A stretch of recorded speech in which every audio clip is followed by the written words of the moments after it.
Good morning, everybody. It's Saturday, March 21st. Hope everybody's doing well. Welcome to Mag's Classroom. I'm going to show you a few problems this morning.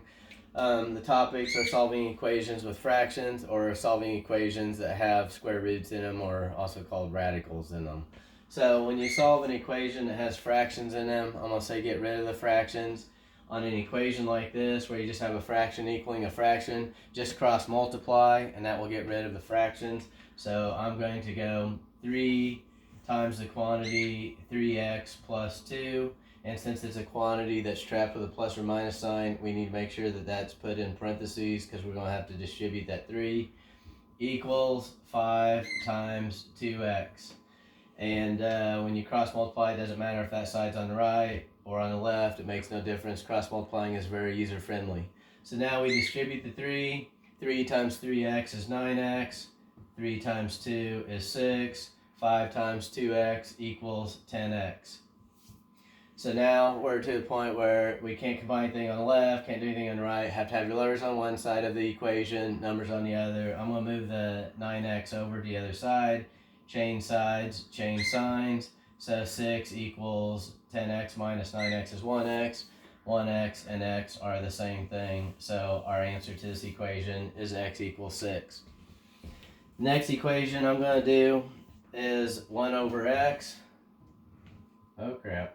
1 over x plus 1 over 2x equal, oh crap, plus 1 over 3x equals 5. Once again, we have 3 terms on the left, we got 5 on the right. I'm going to get rid of the fractions, and so I look at the denominators and ask myself, alright, what's the smallest object that all those denominators will go into? Well, they will all go into 6x. So to get rid of the fractions in this problem, I'm going to multiply every single term and both sides of the equation by 6x. So when I multiply every single term by 6x, that is going to get rid of our fractions and make the problem a lot nicer and a lot easier. So when I multiply 1 over x times 6x, the x's cancel because nothing is trapped in a quantity with a plus or minus. 1 times 6 is 6. When I multiply 1 over 2x times 6x, the x's will wipe out, and 2 goes into itself once, 2 goes into 6 3 times, 1 times 3 is 3. Over here, the x's wipe out, 3 goes into itself once, 3 goes into 6 twice, 1 times 2 is 2. Over here on the right hand side, I have 5 times 6x, which is 30x. On the left hand side, I just have numbers. 6 plus 3 is 9, 9 plus 2 is 11. So I have 11 equaling 30x. I gotta get the variable by itself, so we divide by 30. Divide by 30, ka-ching, ka-ching, and x equals 11 over 30. That is the answer. So those are those 2 problems. I want to do one more.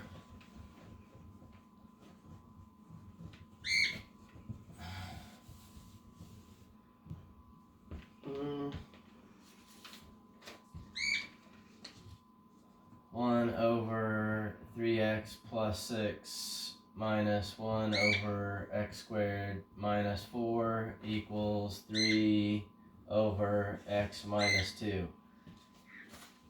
Alright, this is about as hard as it gets in this class. When you solve an equation, we're going to get rid of our fractions.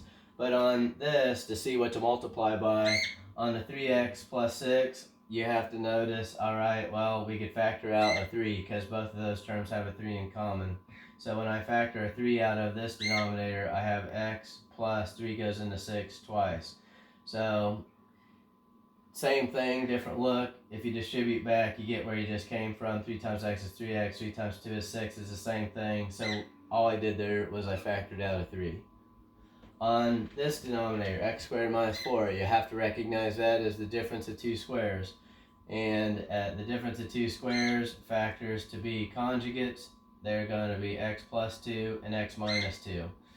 So x plus 2, x minus 2 is the same thing as x squared minus 4. Over here, we have x minus 2. We can't do anything with that. So now I have all my denominators factored, broken down, and now I can see what I need to multiply every single term by. I'm going to have to multiply every single term by a 3 to take care of that guy. And then looking at my other denominators, I'm going to have to multiply. I'm going to have in that an x plus 2 and also an x minus 2. So that's what I'm multiplying every single term by, is 3 times x plus 2, x minus 2, every single term, and that's going to get rid of our fractions. So 3x plus 2, x minus 2, 3x plus 2, x minus 2, 3x plus 2, x minus 2. So as you can tell, you can do a lot of stuff to an equation, but whatever you do to one side, you have to do the same thing to the other. So when I multiply this first term by this, the 3's wipe out, the x plus 2's wipe out, and we're left with 1 times the quantity x minus 2. Minus, on the second term, the x plus 2's wipe out, the x minus 2's cancel each other out. I'm left with 1 times 3, which is 3. Over here on the right hand side, the only thing that wipes out are the x minus 2's. So I am left with 3 times 3, 9, times the quantity x plus 2. So by multiplying every single term by what the common denominator would be, we get rid of all of our fractions. Now the equation is much easier because we don't have to mess with the fractions anymore. So here, 1 times x minus 2 is simply x minus 2, because 1 times anything is anything. Minus 3. Over here, I have to distribute the 9. 9 times x is 9x. 9 times 2 is 18. On the left-hand side of the equal sign, we can combine minus 2 minus 3, so that gives me x minus 5. Over here on the right side, that's 9x plus 18. I can't combine anything on there. So now I have to have letters on one side and numbers on the other. So I'm going to move letters left, change sides, change signs.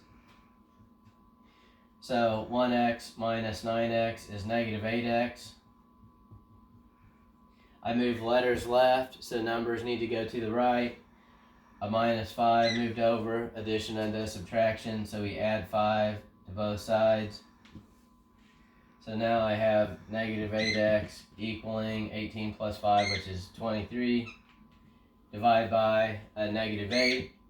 Divide by a negative 8. And that does not reduce. 23 over negative 8 doesn't reduce. And positive over negative is negative. My answer is negative 23 eighths. That's the answer to the problem. So that's how you solve equations that have fractions in them. Get rid of the fractions by multiplying every single term by what the common denominator would be. And then if you do it right, it will get rid of all your fractions. The other thing I was wanting to show you is how to solve equations with radicals, also known as roots. So on that, I have a couple problems I was wanting to show you. The first one is the square root of x minus 4 plus 1 equals 5. And the other one I was wanting to show you is the square root of y minus 1 plus 4 equals 0. When you solve an equation that has a square root in it, get the square root part of the problem by itself, isolated on one side. So move the 1 over in this case. Subtraction undoes addition, so to move a plus 1 over, we subtract 1. If you subtract 1 on the left, you have to subtract 1 on the right. So we have the square root of x minus 4 equaling 4. Now, what gets rid of a square root? I want to get rid of that square root. Well, a square, if you square it. So we're going to square the left-hand side. Thus, we have to square the right-hand side. When you square a square root, you get what's underneath by itself. And 4 squared is 16. Move the minus 4 over, change sides, change signs, and x equals 20. If you want, on these problems, you need to make sure that it gives you the correct answer. So if I plug 20 in, 20 minus 4 is 16. The square root of 16 is 4. 4 plus 1 is 5, and 5 equals 5. It works. That is your answer to the equation. I say you have to check it for this reason, and this is the last one I'm going to do. When you solve an equation with a square root like this one, once again, the square root part has to be isolated on one side. So we move the 4 over to the other side, change sides, change signs. So now I have the square root of y minus 1 equaling 0 minus 4, which is negative 4. I need to get rid of a square root, so I square both sides. So when you square a square root, you get what's underneath by itself. So we have y minus 1 equals negative 4 times negative 4 is 16. Move the minus 1 over by adding it. So we have y equals 17. But here is why I say we need to check to make sure that this satisfies the equation. 17 minus 1 is 16. The square root of 16 is 4. 4 plus 4 is 8. And 8 does not equal 0. So I know I did the math right. I plug it in. I did not get the right, it did not satisfy the equation. So this is not the answer. And this equation, therefore, has no solution. No solution is the answer to this equation. So when you solve equations that have radicals in them, you got to double check your answer and make sure it works. If it actually does work, you leave it as your answer. If it doesn't work, you put no solution.